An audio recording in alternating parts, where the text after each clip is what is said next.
Dans cette vidéoconférence, je propose d'aborder le thème « Avoir des projets et les réaliser ».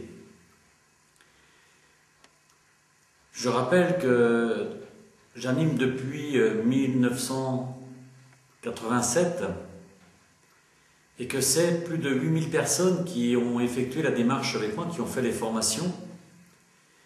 Et de ce fait, j'ai pu observer beaucoup de choses, beaucoup de comportements, et là aussi, bien sûr, avec des résultats différents selon les personnes. Avoir des projets et les réaliser, ça semble évident pour beaucoup de personnes. Or, quand on approfondit les choses, on s'aperçoit que beaucoup de personnes croyaient savoir ce qu'elles avaient envie de vivre. Et dans la réalité, quand je demande qu'est-ce qu'elles ont envie de vivre, eh bien très rapidement, les personnes vont surtout dire ce qu'elles ne veulent plus vivre. Or, dès le début de cette conférence, je rappelle, je dirais, le fonctionnement d'une manière simple, voire peut-être simpliste du cerveau. Et je rappelle que là aussi, à chaque fois que l'on dit ce que l'on ne veut pas, eh bien on va provoquer des images de ce que l'on ne veut pas, et on sait que le cerveau enregistre les images, et que les images qui sont enregistrées au niveau du cerveau et au niveau cellulaire, eh bien vont se matérialiser, vont se manifester. Effectivement, on a le pouvoir de réaliser ce qui nous semble bon pour nous, ce qui est juste, que le cerveau a un pouvoir de programmation, mais aussi a la possibilité de réaliser concrètement dans la matière ce que l'on pense. Donc un pouvoir de création. Mais un pouvoir de création positif et un pouvoir de création négatif. Donc à chaque fois que les personnes disent et affirment ce qu'elles ne veulent pas vivre, donc elles provoquent ces images et en réalité vont le matérialiser. Par exemple, si je te dis « je t'interdis de voir un éléphant », eh bien automatiquement tu vas voir l'image de l'éléphant alors que je t'ai demandé de ne pas le voir. Eh bien c'est pareil, à partir du moment où tu dis « je ne veux plus vivre telle situation au niveau professionnel », tu provoques les images de ce que tu ne veux plus vivre et en réalité, tu vas l'obtenir. Et en ce début de conférence, tu peux aussi observer dans ta vie déjà ce que tu as obtenu d'agréable. Et regarde ce que tu as obtenu d'agréable rapidement. Eh bien, c'était des choses dont tu étais convaincu. Tu étais dans la certitude de pouvoir obtenir les choses et tu les as obtenues parce qu'en même temps, il y avait cette joie intérieure, il y avait l'enthousiasme. Maintenant, observe les choses positives que tu as obtenues, mais où il a fallu plus de temps. Et tu vas observer que par rapport à ces choses positives, mais dont il a fallu plus de temps, bien effectivement, tantôt tu y as cru, et à d'autres moments, tu n'y as pas cru. Et tu étais moins convaincu.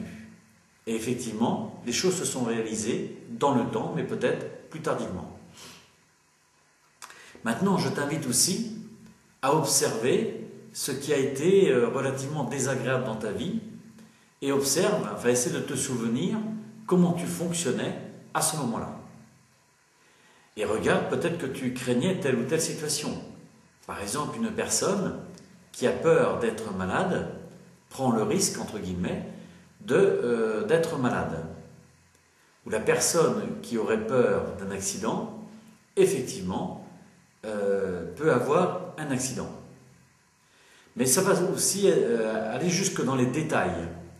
Alors ça, j'en parlerai plus tard quand je parlerai de programmation et de visualisation, peut-être dans d'autres conférences. Mais en tous les cas, j'en parle beaucoup dans les formations, puisque c'est vraiment un élément essentiel. Mais je pense à ce que disait un ami concernant une personne Alors, pour ce témoignage, donc, ils étaient au restaurant, ils étaient une douzaine de personnes, et il se trouve que le serveur, quand il est venu demander ce dont il voulait, il n'a pas écrit sur du papier ce que les gens souhaitaient, mais il avait une capacité au niveau mémoire de retenir tout ce que les gens commandaient. Ce qui est vraiment fabuleux, surtout quand il y a déjà 12 personnes pour retenir tous les plats, la cuisson éventuellement, l'assaisonnement, les légumes qui vont accompagner. Et donc, parmi les 12 personnes, alors tout le monde globalement a fait confiance, sauf qu'il y avait une personne qui a dit que peut-être il allait oublier, sur les 12 personnes, il allait certainement oublier au moins une personne, ou il allait se tromper au moins pour une personne. Or, le serveur donc a servi correctement 11 personnes, et une personne effectivement a été oubliée, et c'était celle qui avait douté. Ce que je veux dire par là, c'est qu'en fait, même dans les détails de la vie quotidienne, on a un véritable pouvoir par la pensée et en même temps qui se concrétise dans les faits, dans la matière. Donc, et là aussi, comme je parle de restaurant, tu peux aussi faire l'expérience d'aller justement dans un restaurant et où le serveur va s'adresser à toi et pour te demander ce que tu souhaites manger. Eh bien, si tu lui dis tout ce que tu ne veux pas, eh bien, le serveur saura ce que tu ne veux pas, mais il ne saura toujours pas ce que tu veux vraiment. Maintenant, si tu lui dis que tu veux une entrée, que tu veux une viande, que tu veux un dessert, il saura que tu veux 3 choses, mais il ne saura toujours pas exactement ce que tu veux. Et là, tu as 2 possibilités. Soit tu dis au serveur, vous m'apportez ce que vous voulez, et peut-être que ça va te correspondre, mais peut-être pas. Mais c'est bien toi qui as décidé de ne pas décider. C'est toi qui as décidé de laisser l'autre choisir à ta place. Et ça, c'est pour un repas. Mais très souvent, je m'aperçois que beaucoup de personnes vont faire la même chose dans la vie et concernant tous les domaines de leur vie. Et comme ils ne décident pas, comme ils ne savent pas exactement ce qu'ils veulent, après ils sont étonnés de s'apercevoir qu'ils ne sont pas servis correctement. Effectivement, j'ai pu observer que quand on ne décide pas ce que l'on veut, qu'on laisse les autres décider à notre place, d'une manière générale, c'est rarement en notre faveur. Et tu pourras observer dans ta vie que c'est rarement en ta faveur. Mais en même temps, c'est bien chacun de nous qui choisissons de ne pas choisir. Et c'est important à ce moment-là d'assumer sa responsabilité, ou plutôt ses non-décisions. Maintenant, si tu précises au serveur ce que tu veux manger en entrée, ce que tu veux comme viande et quel type de viande, quel type de cuisson et quel type d'accompagnement au niveau des légumes éventuellement, si tu précises ce que tu veux au niveau du dessert, eh bien tu as beaucoup plus de chances, effectivement, d'avoir ce qui te correspond. Mais là aussi, quand je dis avoir des objectifs et les réaliser, c'est peut-être aussi encore aller plus loin dans le détail. Et je reviens toujours à l'histoire du repas au restaurant, qui est somme toute quelque chose de, on pourrait dire, de quotidien, de journalier. Mais si, quand tu as quand tu as commandé ce que tu voulais, et que tu doutes sur les capacités au restaurateur de te servir dans de bonnes conditions, si tu imagines que ça ne va pas être suffisamment copieux, ou que ça va être froid, ou je ne sais quoi encore, eh bien en réalité, tu vas avoir la confirmation de ce que tu crois. Et en réalité, c'est toi qui as conditionné le restaurateur pour que tu sois moins bien servi.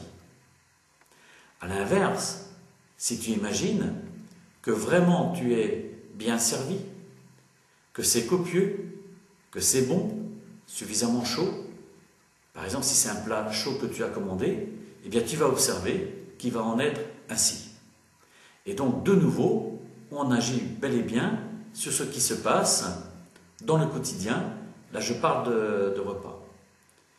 Mais si je prends symboliquement au niveau de la vie en général, on pourrait imaginer que la vie, eh bien, il y a des milliers de plats qui sont à notre disposition et que chaque jour, eh bien, c'est comme si il nous était demandé de préciser tous les jours exactement ce que l'on voulait, comment on le voulait. Et ça, c'est extrêmement important de définir clairement ce que tu veux. Alors bien sûr, on peut le faire à plus long terme. Par exemple, avoir des projets, des objectifs. Et quand je parle à long terme, eh bien, c'est comment tu vois la vie dans les années à venir. Au niveau personnel, est-ce que tu veux avoir une vie agréable, une vie douce, une vie joyeuse, ou est-ce que tu fais le choix, ou est-ce que tu imagines plutôt que la vie est difficulté, que la vie est compliquée, et que l'avenir est incertain, peut-être difficile pour toi, avec peut-être des problèmes de santé qui pourraient apparaître, ou, comme on parle de crise économique, peut-être que tu peux imaginer que tu pourrais être licencié, que tu pourrais te retrouver dans des situations délicates au niveau du couple. Et si effectivement tu imagines toutes ces difficultés donc pour les années à venir, eh bien tu prends le risque de voir les choses se matérialiser, ce qui confirmera que ce que tu croyais était juste. Non, en réalité, tu les as programmés. Maintenant, tu peux imaginer effectivement que les années à venir, ta vie va être agréable, merveilleuse, que tu vas rencontrer des bonnes personnes au bon endroit, ou tu peux imaginer que au niveau affectif, ça se passe vraiment très bien, que tu fais de très belles expériences, que tu es en paix avec toutes les personnes que tu rencontres, que tu vas connaître la joie, le bonheur, le plaisir, la sérénité, le bien-être. Comme tu peux imaginer aussi, globalement, dans les années à venir, au niveau professionnel, eh bien que tu vas trouver, je dirais, la profession, les conditions où tu vas pouvoir exprimer ta créativité, où tu vas pouvoir connaître le bonheur, où tu vas te reconnaître dans ce que tu fais professionnellement, où tu seras reconnu, apprécié.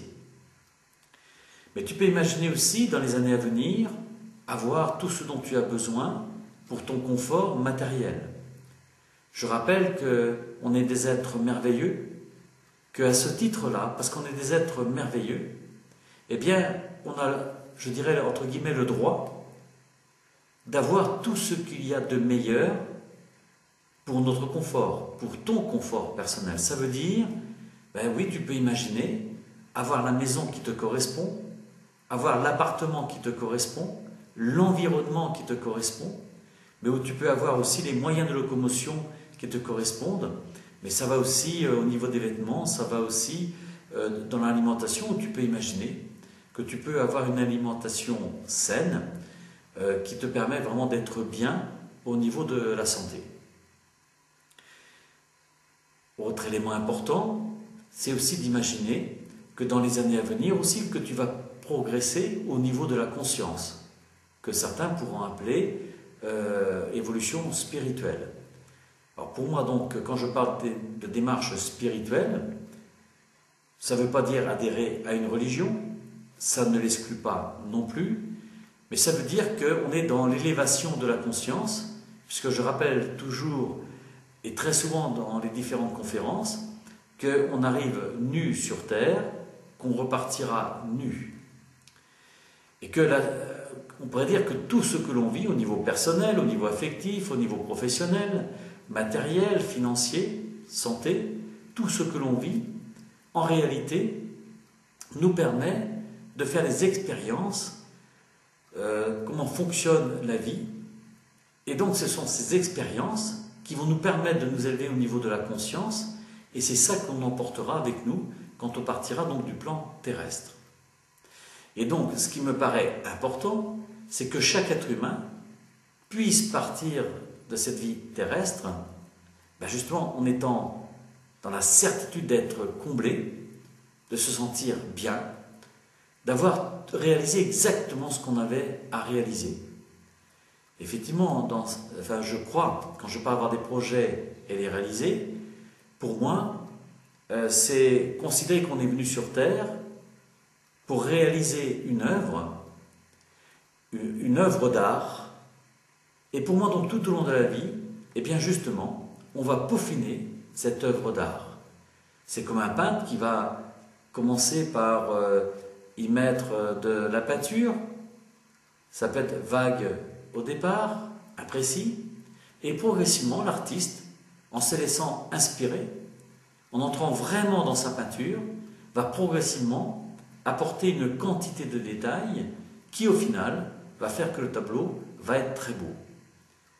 Et donc, pour moi, effectivement, chaque être humain, sans exception, donc ça veut dire que toi aussi, quelque part, tu es venu aussi pour réaliser une œuvre d'art où tu vas être vraiment très fier de cette réalisation et qui te permettra de dire, avant de partir de ce plan terrestre, voilà, j'ai réalisé mon œuvre et cette œuvre d'art que j'ai réalisée va servir aux personnes sur cette terre.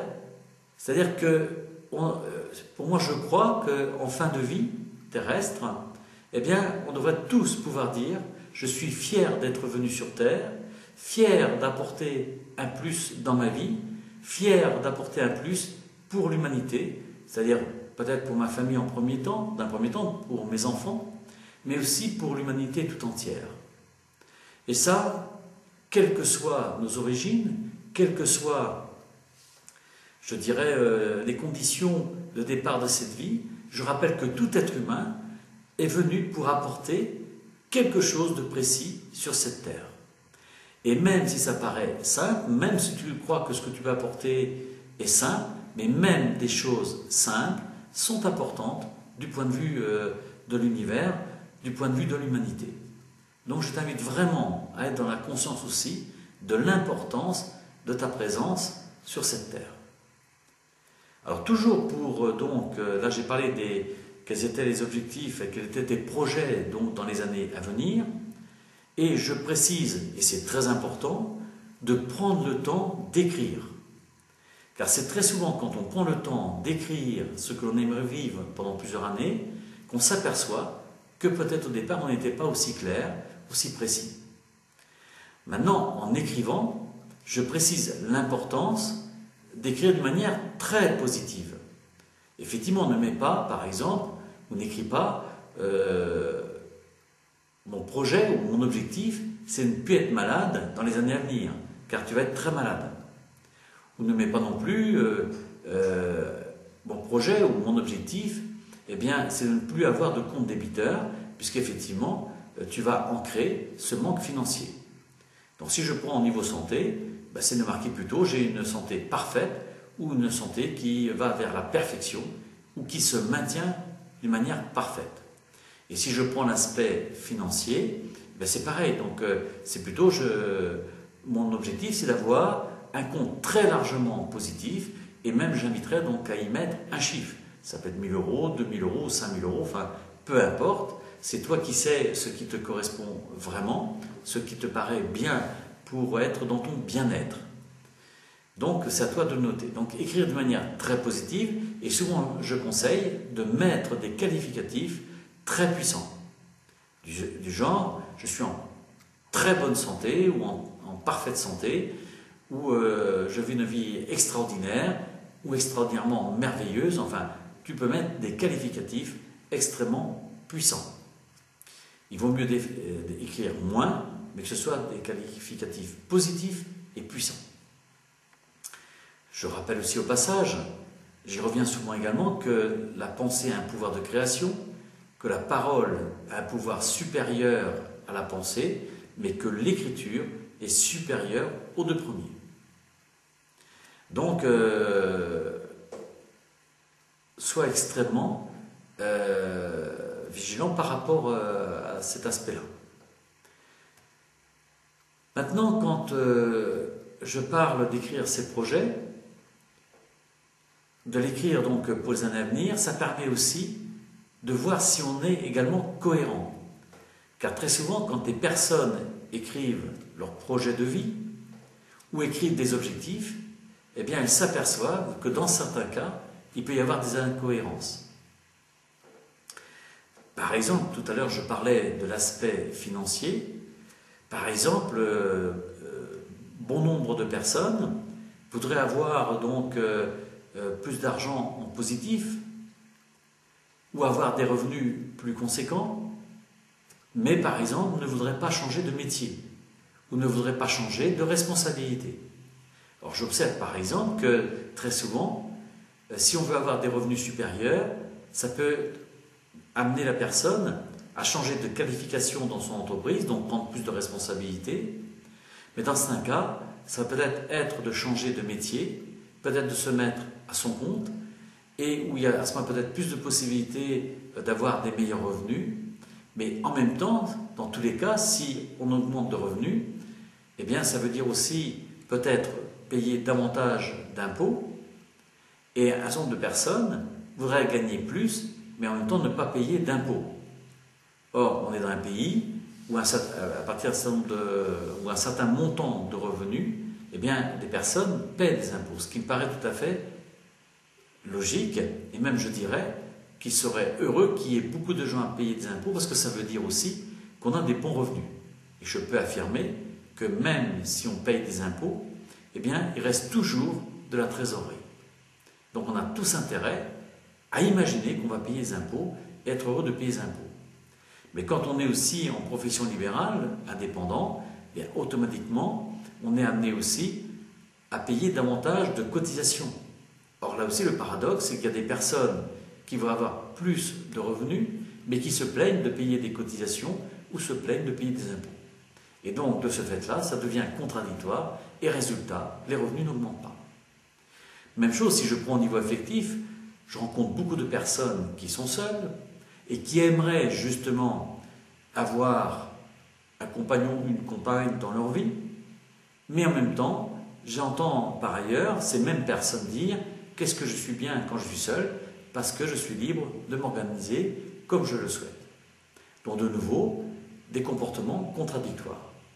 Et comme ça, donc, on pourrait prendre plusieurs exemples de contradictions. Donc je t'invite, quand tu définis des objectifs, quand tu écris tes projets et que tu veux les réaliser, de bien t'assurer qu'il y a une cohérence entre tout ce que tu notes.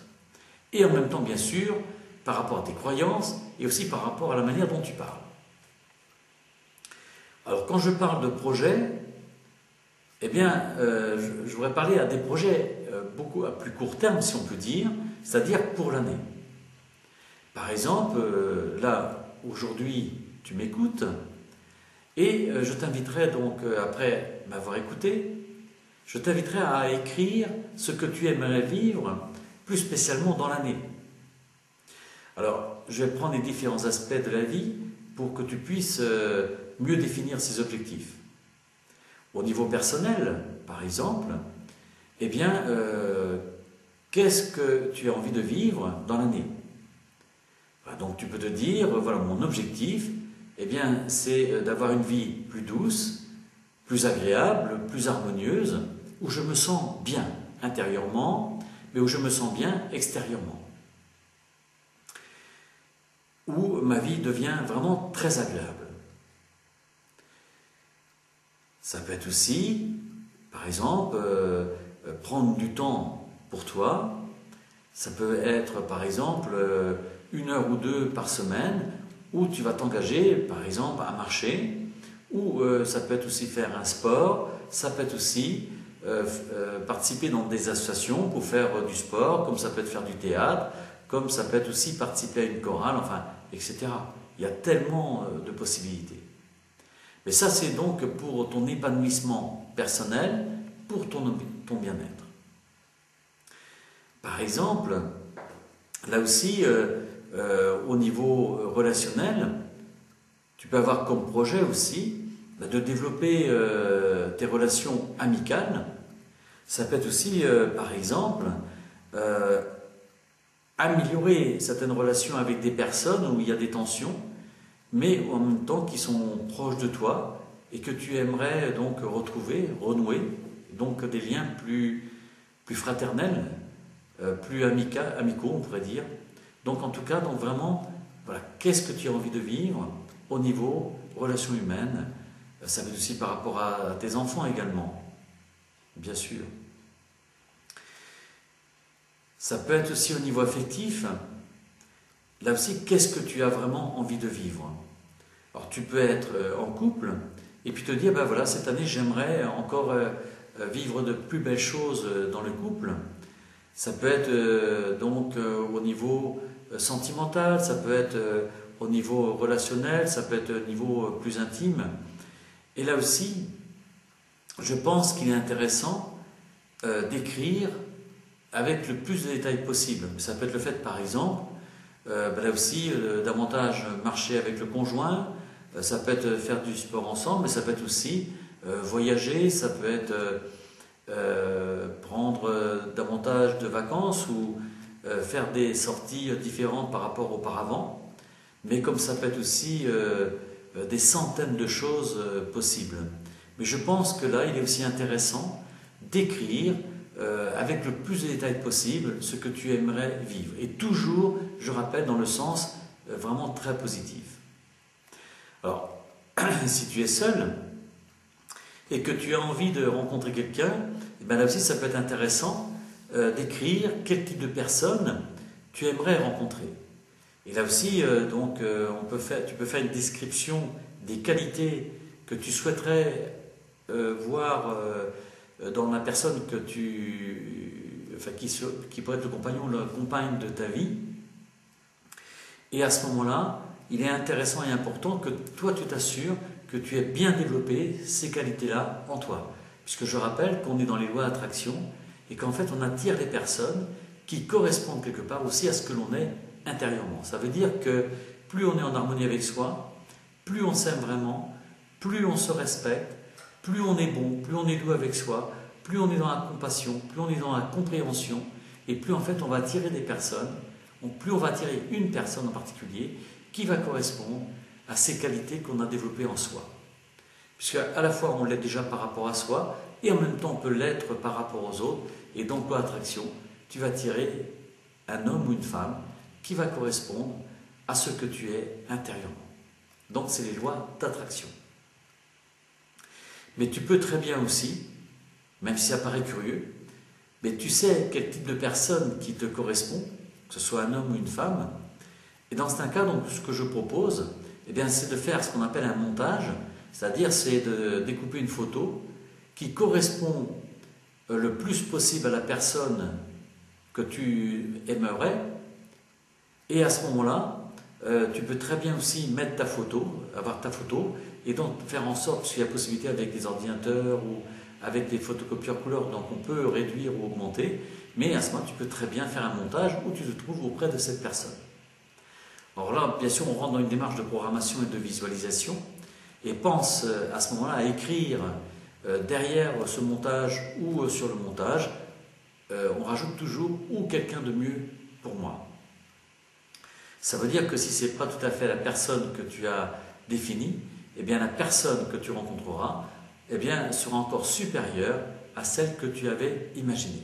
Donc c'est à la fois on peut faire un montage, ce qui est important c'est surtout les qualités que l'on souhaite rencontrer chez l'autre, et à partir de là, donc les choses vont se mettre en place d'une manière harmonieuse. Alors, autre élément très important, là aussi, si tu as envie de rencontrer quelqu'un, pose-toi bien la question, est-ce que toi tu es prêt, est-ce que tu es prête à t'engager avec cette personne? Parce que très souvent là aussi, à la fois on va rencontrer quelqu'un, mais en même temps, la personne se dit qu'elle n'est pas tout à fait prête à s'engager. Donc là aussi, la bonne question c'est, est-ce que je suis prêt à m'engager? Est-ce que tu es prête à t'engager vraiment par rapport à une personne qui pourrait arriver dans ta vie? Si je prends au niveau santé, là aussi, hein, qu'est-ce que tu as envie de vivre? Alors tout dépend si tu es en parfaite santé, C'est relativement simple, c'est tout simplement le projet, l'objectif peut être de se maintenir en parfaite santé. Mais si aujourd'hui, il y a des disharmonies, enfin il y a des difficultés au niveau santé, alors bien sûr tu peux programmer, visualiser que ta santé s'améliore de jour en jour et que tu retrouves une parfaite santé. À ce sujet, et ça j'en reparlerai dans d'autres conférences, et j'en parle beaucoup plus dans le détail dans les formations Être créateur de sa vie, où j'explique que les personnes qui ont une difficulté de santé, c'est le résultat d'une disharmonie entre ce que la personne, ce qu'elle vit, et ce que son âme aimerait vivre. Effectivement, ce qui est important de savoir, c'est que la maladie n'arrive pas par hasard.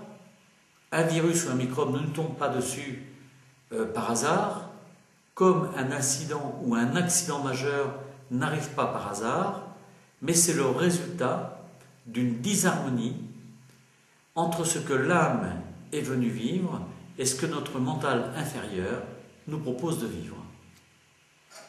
Et ce que je peux affirmer aujourd'hui, c'est que plus la maladie est importante, plus l'incident ou l'accident est important, et plus ton corps t'indique qu'il y a disharmonie, donc une disharmonie encore plus importante entre ce que ton âme est venue vivre et ce que ton mental inférieur te fait vivre. Effectivement, si par exemple la personne n'est pas à sa place professionnellement, je dis bien c'est un exemple parce qu'il y a bien sûr d'autres domaines, il est possible qu'inconsciemment, la personne va se mettre en maladie pour justement ne pas retourner exercer son métier. Et là, je rappelle que c'est 8000 personnes qui ont fait les formations avec moi, et j'ai rencontré bon nombre de personnes qui étaient malades parce qu'elles n'étaient pas à leur place professionnellement, ou parce que justement, elles ne voulaient pas continuer à exercer leur métier. Alors la maladie peut être une excuse pour ne pas retourner exercer son métier, mais le risque, c'est que la maladie s'aggrave, et donc c'est des risques majeurs. Et donc là aussi, on s'aperçoit que la maladie n'arrive pas dans n'importe quel endroit du corps, mais dans un endroit bien précis. Et justement, avec les personnes qui font des démarches avec moi, donc on a des outils très précis qui permettent de décoder l'origine de la maladie et à partir de là de pouvoir aller vers la guérison. Mais ça peut être aussi au niveau sentimental, et là aussi, bien sûr, les maladies ne vont pas arriver dans les mêmes parties du corps, mais n'empêche que s'il y a déséquilibre, disharmonie au niveau sentimental, affectif, effectivement, ça peut générer aussi des maladies. Et là aussi, donc, il y a un certain nombre de maladies très spécifiques en lien avec le déséquilibre affectif. Donc ça, c'est vraiment intéressant, et on va s'apercevoir comme ça qu'il y a différentes raisons. Et puis, bien sûr, il y a les croyances. Il y a également aussi les mots que l'on prononce, puisqu'on s'aperçoit également qu'il y a toujours un lien entre les paroles prononcées, les gestes qui sont faits. Par exemple, certains vont dire « j'en ai ras-le-bol », ils vont faire ce geste-là, et d'autres ras-le-bol, ils vont le faire ici. Et finalement, les problèmes de santé vont arriver à l'endroit où le geste est posé et la parole qui va être prononcée. Mais bon, c'est assez complexe pour pouvoir l'expliquer dans une conférence. Mais dans les formations, je rappelle qu'ils se font en 20 jours, donc on a le temps de pouvoir vraiment, avec les personnes, le temps de pouvoir comprendre quelle est l'origine, je dirais, de la difficulté et comment aller vers le processus de transformation et de guérison. Puisque je rappelle le passage que pour que la santé revienne, ça suppose de comprendre l'origine de la disharmonie. Donc déjà, là, les outils nous permettent de savoir quelle est l'origine, mais en général aussi, ça invite toujours à une modification de comportement, donc à une transformation. Et on s'aperçoit que la santé, on peut retrouver vraiment une santé parfaite et qui va durer dans le temps, que dans la mesure où on a compris le message et qu'on a fait les transformations nécessaires, et à ce moment-là, il y a une véritable guérison. Donc, même si on a un projet, même si dans le projet c'est d'aller vers la guérison, Mais je rappelle au passage que la guérison n'est possible que si justement on a compris les messages. En réalité, on va retrouver la même chose sur le plan financier. Les personnes qui sont en difficulté financière, par exemple, eh bien, on va retrouver la même dynamique, c'est-à-dire que s'il y a difficultés financières, et plus les difficultés financières sont importantes, plus ça veut dire qu'il y a disharmonie donc dans la vie de la personne, et en fait la personne pourra retrouver une santé financière correcte, pourra retrouver donc un compte positif et permanent, que dans la mesure où la personne a compris quelle est l'origine du blocage. Alors c'est un peu le même principe que la santé, mais c'est dans un autre domaine, et ça dépend bien sûr des thèmes, enfin disons de ce que la personne vit. Et donc là aussi, à partir du moment où les personnes ont compris les messages, qu'elles ont changé de comportement et qu'elles se sont transformées, à ce moment-là, on va retrouver l'abondance financière. Alors personnellement, d'ailleurs je l'écris dans un de mes livres qui s'appelle celui-ci, donc, qui est Découvrir tes trésors, où justement, entre autres, eh bien, j'explique comment moi, je me suis retrouvé en difficulté financière, parce que justement, je n'étais pas à ma place professionnellement. Et donc, je vais y revenir tout à l'heure. Et alors que j'aimais mon métier d'agriculteur, parce que j'étais agriculteur, je rappelle, et que, en fait, j'ai toujours parlé de mon métier en termes de vocation, pour dire à quel point j'aimais ce métier, sauf que je n'étais pas à ma place. Donc, à partir du moment où je me suis retrouvé en difficulté, que j'ai recherché quelle était l'origine de cette difficulté, et à partir de cette difficulté, parce qu'il y en avait plusieurs, eh bien j'ai compris, là aussi, que en fait, ça ne correspondait pas, je dirais, à ma légende personnelle, ça ne correspondait pas au projet de mon âme. Alors que je précise que j'aimais mon métier. Or, je rappelle qu'on peut estimer qu'un tiers des personnes font un métier, même s'ils l'aiment, qui ne leur correspond pas. Et pourquoi il y a un tiers des personnes? Parce que tout simplement on s'aperçoit que beaucoup de personnes font un métier pour répondre en fait à l'attente de leur père ou des parents ou de l'environnement, mais pas forcément à ce qui correspond au plus profond d'eux-mêmes. Et très souvent on s'en aperçoit quand arrive environ, quand on a, je dirais, on approche de la trentaine ou dépasser la trentaine. Et d'ailleurs les personnes se rendent compte en disant j'ai l'impression d'en avoir fait le tour. J'ai l'impression que j'aimais mon métier, mais que maintenant il ne me correspond plus. Et c'est très souvent, vers 30 et quelques années, on pourrait dire 30, 40, 45 ans peut-être. Et c'est là où d'ailleurs les personnes se posent la question, quel sens je peux donner à ma vie? Qu'est-ce que je suis venu faire sur Terre? Voilà, comment je pourrais me réaliser? Ce que moi j'appelle comment je pourrais vivre ma légende personnelle. Donc si, là j'ai parlé de la santé, j'ai parlé de l'argent, mais je vais y revenir, mais je reviens sur la profession. Effectivement, au niveau professionnel, qu'est-ce que tu as envie de vivre? Quels sont tes projets? Alors je rappelle qu'on estime aujourd'hui que 90% des personnes ne sont pas tout à fait ou pas du tout à leur place. Enfin, ça va en réalité du pas tout à fait au pas du tout. Donc bien sûr avec beaucoup de nuances. Effectivement, on estimerait plutôt à 5% seulement des personnes qui exercent un métier, qui s'épanouissent vraiment totalement, où ils sont totalement en harmonie avec ce qu'il faut. Alors, bien sûr, première réaction, c'est de dire, oui, mais avec la crise économique, eh bien, il n'est pas possible de faire exactement le métier qu'on a envie de faire. Je rappelle par expérience, puisque ça fait maintenant 26 ans que je fais de l'animation, ça fait plus de 8000 personnes qui ont fait les formations avec moi, où justement l'objectif de la formation Être créateur de sa vie, c'est d'amener les personnes à découvrir leur légende personnelle, c'est-à-dire non seulement à être bien sur le plan personnel, sur le plan santé, sur le plan affectif, relationnel, mais c'est d'être aussi totalement épanoui sur le plan professionnel. Et donc, à ce niveau-là, quand les personnes prennent conscience de leurs capacités, car là aussi on s'aperçoit, lié probablement à l'éducation, lié peut-être à la religion, et depuis des siècles on nous a fait croire qu'on n'était pas grand-chose, qu'on nous a tellement amené à nous sous-estimer, à nous montrer qu'on n'était pas grand-chose, que la grande majorité des personnes ne croient pas dans leur potentiel, la majorité ne connaissent pas leur potentiel, parce qu'à l'école on apprend beaucoup de choses, mais pas des choses essentielles, c'est-à-dire sur la capacité que l'on a, dans tous les domaines, là je parle au niveau professionnel, mais on a des capacités extraordinaires, et très souvent, la grande majorité n'utilise pas leur potentiel. Or, dans la formation à être créateur de sa vie, justement, donc on amène les personnes, par différents moyens là aussi, à découvrir leur potentiel. Et c'est ça d'ailleurs qui, moi, m'émerveille toujours, et c'est pour ça que je dis souvent que j'ai un métier merveilleux, c'est quand je vois des personnes.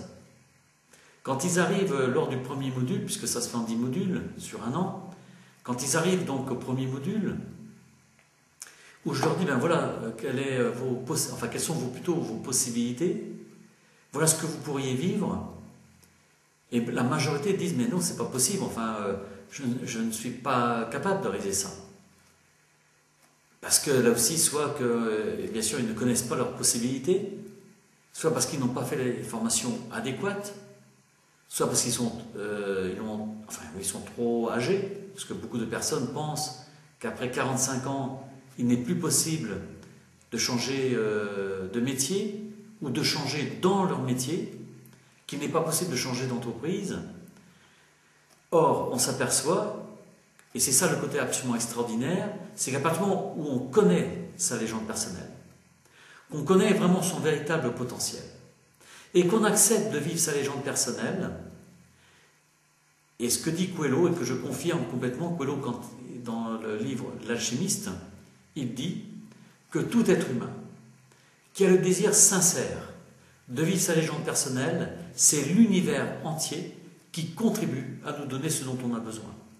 Et ça, je le confirme.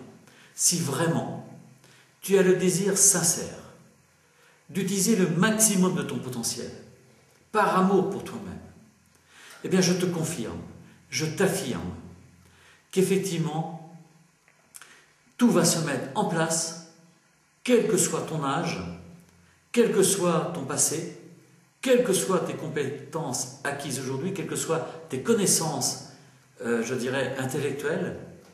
Oui, si tu t'engages vraiment, tout te sera donné pour que tu puisses vivre ta légende personnelle et en totalité. Bien sûr, la condition, c'est que tu acceptes de t'engager à vivre ta légende personnelle. Et ça, c'est ma démarche d'accompagner les personnes pour justement découvrir leur potentiel et surtout les amener à vivre totalement ce qu'elles ont envie de vivre.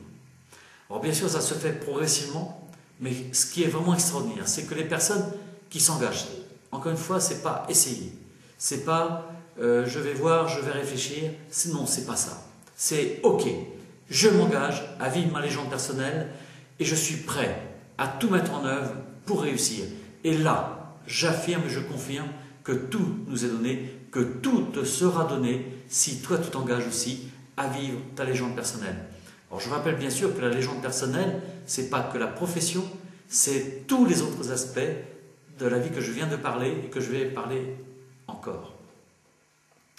Et ça, c'est pour moi extraordinaire de voir des gens de changer de métier à 30 ans, à 40, 50, 60 et plus. J'ai dit souvent, le couple le plus âgé que j'ai pu avoir, la femme avait 67 ans, son mari 83 ans, et à la fin de leur formation, eh bien, ils ont vendu leur maison qui était à Nantes, et ils ont acheté des chambres d'hôtes dans le Lot-et-Garonne, et justement donc, pour accueillir des personnes. Et là où déjà certaines personnes ont acheté une concession au cimetière, eh bien eux, ils ont acheté des chambres d'hôtes. La dynamique n'est pas du tout la même. D'un côté, certains sont dans une dynamique, je dirais, de survie, et les autres sont dans une dynamique de vie, de véritable vie. Et même par rapport à ce couple, je me souviens, on les avait rencontrés 5 ans après, donc elle avait 72 ans, lui en avait 88, et quand on les a rencontrés, lui était en train d'aménager une nouvelle pièce pour faire une chambre supplémentaire, et dans les 5 ans, il avait appris à jouer de la guitare et à peindre. Et ça, moi je trouve ça extraordinaire. Mais physiquement, on lui donnait facilement 15 ans de moins. Oui, parce que les projets, quand on a des projets, même si on est à la retraite d'un point de vue administratif, mais on s'aperçoit que les personnes qui ont des projets sont des personnes qui ont une meilleure vie, qui ont une meilleure santé, et sont des personnes qui sont plus épanouies que ceux qui sont en survie. Et pourtant, combien de personnes sont en survie? Mais de nouveau, ça fait partie de tes choix. Quand je parle de projet et les réaliser, voilà, qu'est-ce que tu as envie de vivre au niveau professionnel? Et je t'affirme que ce que tu as vraiment envie de vivre, et je t'invite à l'écrire, car je rappelle que oui, tu peux le vivre, oui, tu peux l'expérimenter, oui, tu peux changer à n'importe quel moment de ta vie, si vraiment tu le désires. Maintenant, tu as le choix aussi de rester dans des conditions qui sont moins agréables, qui sont disharmonieuses pour toi, mais c'est un choix que tu fais. Et là, ne reproche pas à la société parce qu'il y a un manque d'emploi, ne reproche pas à la société ou au patron de t'exploiter, puisque aujourd'hui, il n'y a jamais eu autant de possibilités de se mettre à son compte. Oui, si je ne suis pas satisfait là où je suis, c'est où je me change de comportement, ou je demande aussi peut-être avoir un poste supérieur, et si ça n'est pas possible, eh bien je vais peut-être changer d'entreprise, ou si je ne change pas d'entreprise, je peux aussi me mettre à mon compte. Mais encore une fois, il n'y a pas de fatalité. Il n'y a pas des gens qui subissent. Mais tout simplement, le fait que l'on a l'impression de subir, c'est lié à un non-choix de notre part, de ta part. Donc déjà au niveau professionnel, oui, peut-être qu'en changeant ton comportement, en voyant le meilleur de toi-même, en imaginant que tu donnes le meilleur de toi-même, en imaginant que tu t'épanouis totalement, eh bien effectivement, tu peux rester dans ton entreprise et peut-être que l'ambiance va complètement changer si par ailleurs tu imagines que tu as des collègues merveilleux avec qui il y a vraiment de très bonnes relations, où il y a une très bonne ambiance. Oui, c'est arrivé que des personnes avaient envie de quitter l'entreprise parce qu'ils ne se sentaient pas bien, et en changeant de comportement par rapport aux collègues, par rapport aux clients ou aux patients éventuellement, en changeant leur manière de penser par rapport à eux-mêmes, en imaginant qu'ils devenaient des créateurs, ça veut dire qu'ils avaient des idées, et bien curieusement, tout en restant dans le même endroit, ça a changé radicalement. Alors bien sûr, j'en parle beaucoup plus dans la formation, parce que c'est bien sûr le résultat d'une quantité de détails que beaucoup de gens n'ont pas entendu parler, et qui font la différence entre une situation et une autre situation, tout en restant dans le même poste. Et ça, je ne peux pas l'expliquer dans une vidéoconférence, parce qu'il y a beaucoup de détails, à la fois simples, ça peut paraître compliqué, mais quand on les a intégrés, ça devient d'une simplicité absolument extraordinaire. Donc, qu'est-ce que tu as envie de vivre? En sachant que tu peux le vivre, et la question c'est, est-ce que tu es prêt? Est-ce que tu es prête à t'engager à vivre ta légende personnelle, à t'épanouir totalement? Et là aussi, je rappelle, par expérience, et je rappelle depuis 87, où je fais l'animation, j'ai observé que toutes les personnes qui avaient le désir sincère de s'épanouir à travers leur profession, toutes ont trouvé un emploi. Mais j'ai bien dit, celles qui croient vraiment. Parce que je rappelle une chose importante que j'ai pu observer, c'est que les gagnants, ce sont des personnes qui ont une information et qui agissent dans les meilleurs délais et qui s'engagent. Et les portes s'ouvrent, c'est une évidence. La vie fonctionne comme ça. Mais j'ai observé que les personnes, même qui ont fait des démarches avec moi, mais qui ne s'engagent pas, qui sont en cette dynamique, je vais voir, je vais réfléchir, je vais attendre, et ainsi de suite, effectivement, ces personnes-là, eh bien, curieusement, n'ont pas de satisfaction réelle. Elles vont peut-être avoir des améliorations, vont peut-être changer des choses, mais pas une amélioration profonde. Je rappelle au passage ce que dit Coelho, et que je cautionne à 100%, il dit que tout être humain qui ne vit pas sa légende personnelle, mais qui fait des arrangements pour être un peu mieux, eh bien, il dit que le cœur ne laissera jamais en paix, ne laisse jamais en paix la personne. Oui, c'est comme s'il y avait une petite voix intérieure qui te disait « Voilà ce que j'aimerais vivre, c'est ça que j'ai envie de vivre, c'est ça que j'ai envie de vivre. » Et cette voix s'arrête que quand on est en phase avec soi-même. Et tu peux dire ce que tu veux aux autres, mais tu ne peux pas te raconter l'histoire par rapport à toi-même.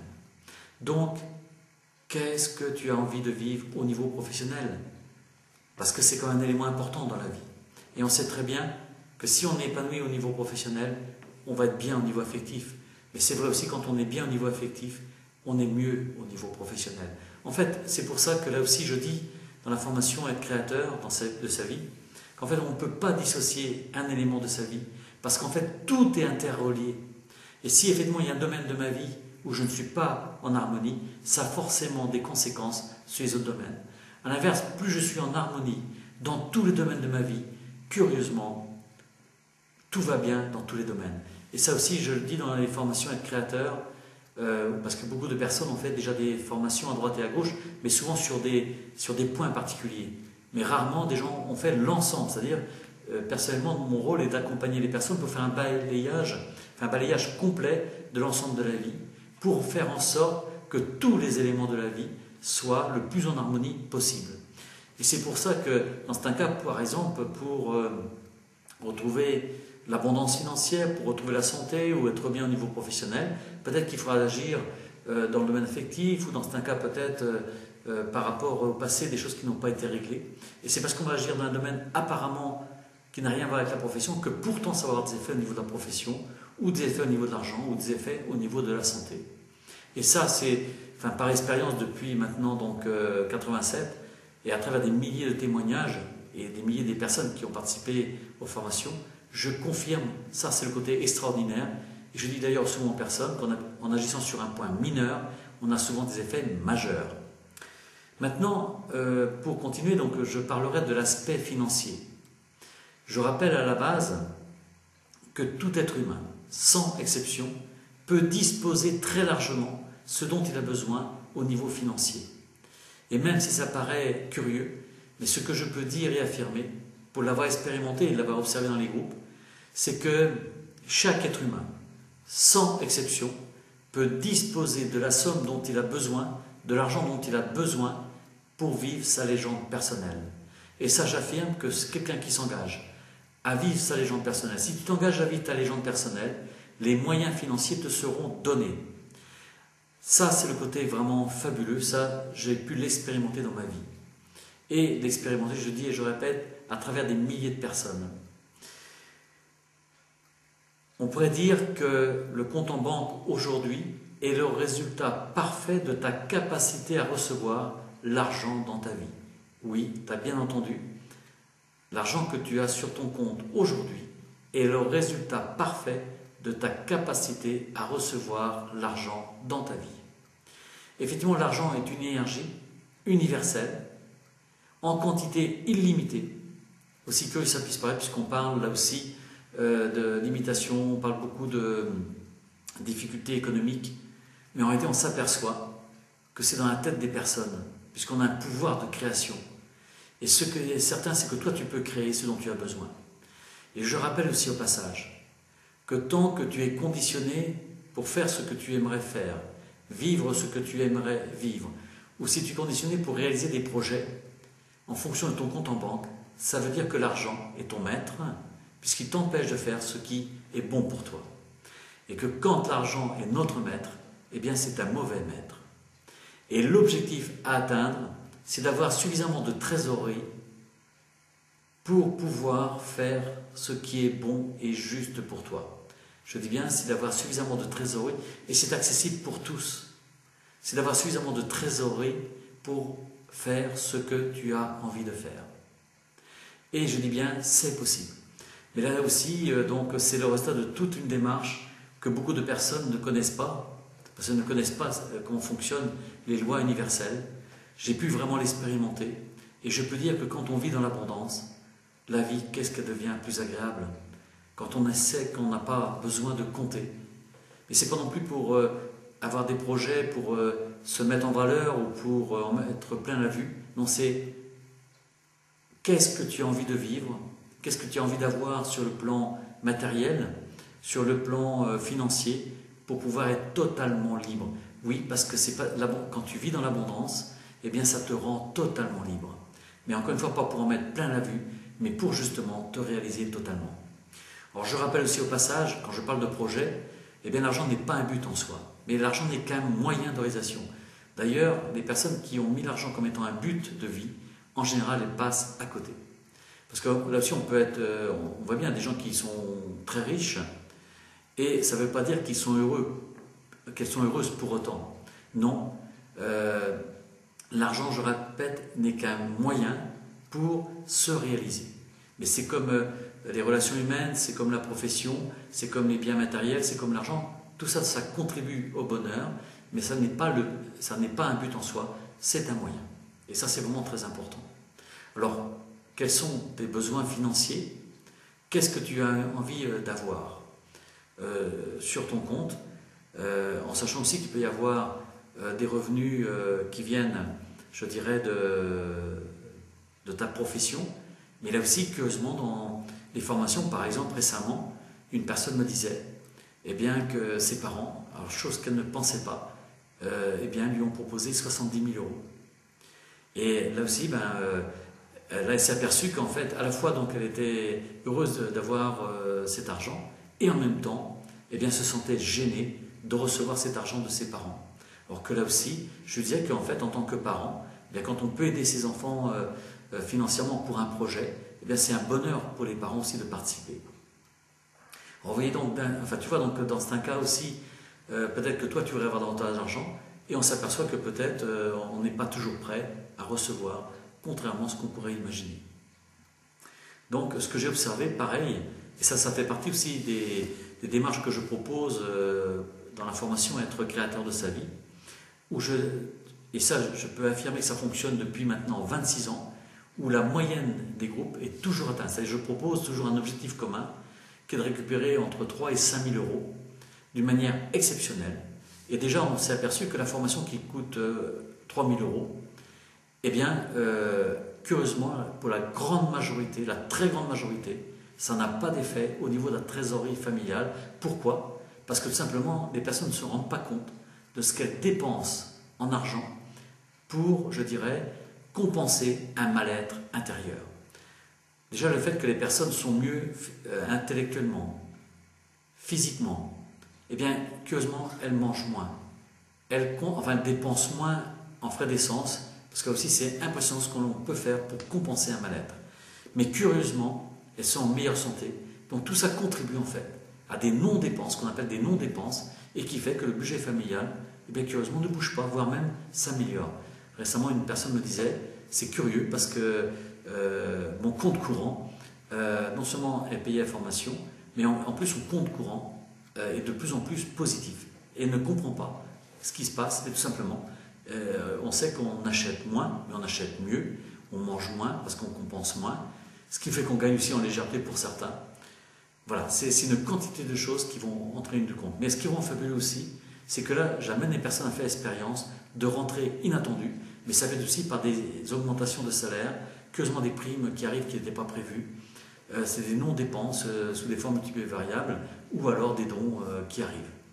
Et donc, c'est comme ça, à travers ces expériences-là, que les personnes, en même temps, développent aussi, je dirais, le détachement par rapport à l'argent, et en même temps, développent aussi l'abondance.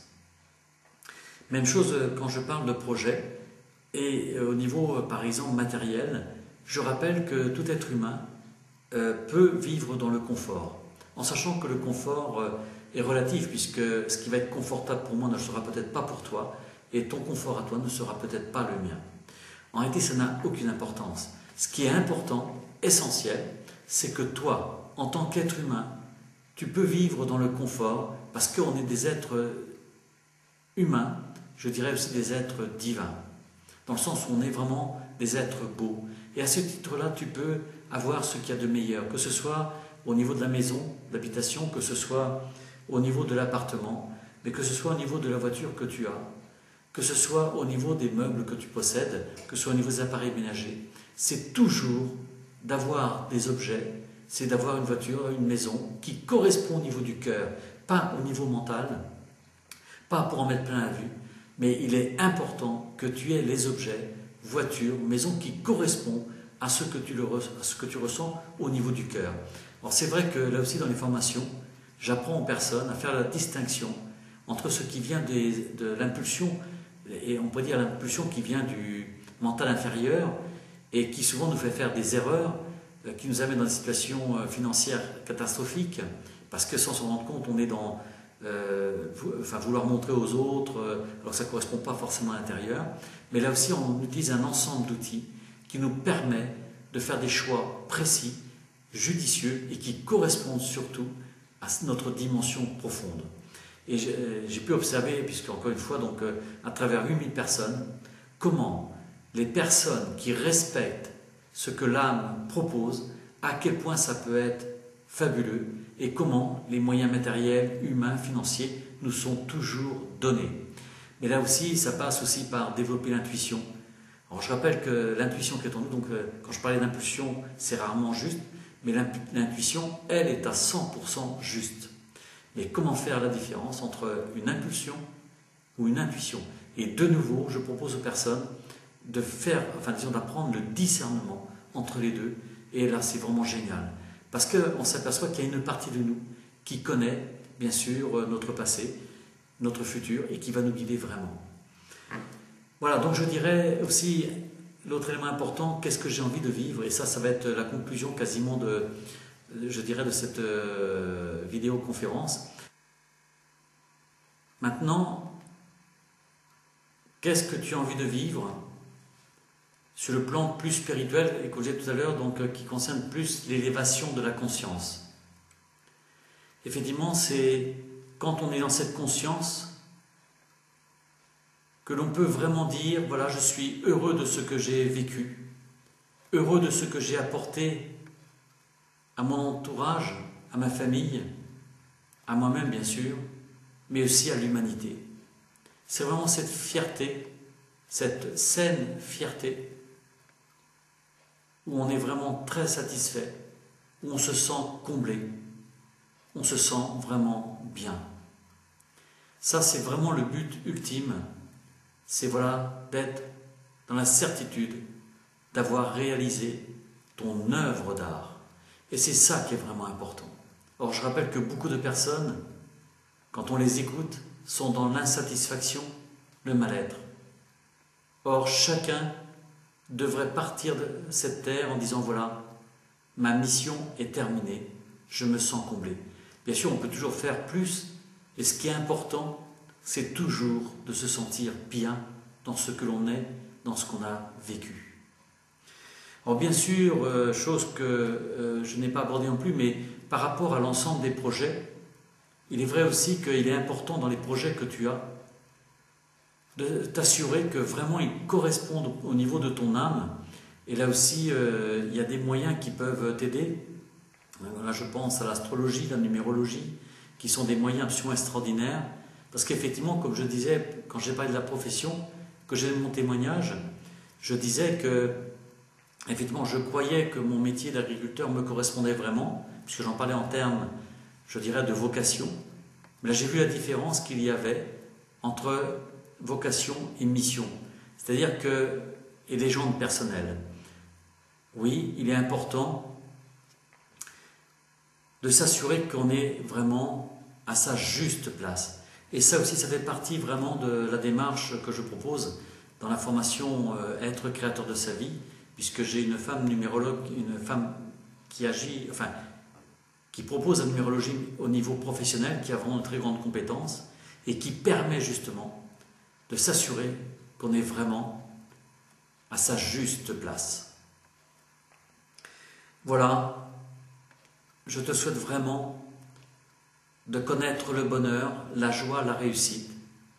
Et ça sera un grand plaisir de te rencontrer, si tu le souhaites, dans cette formation. À bientôt.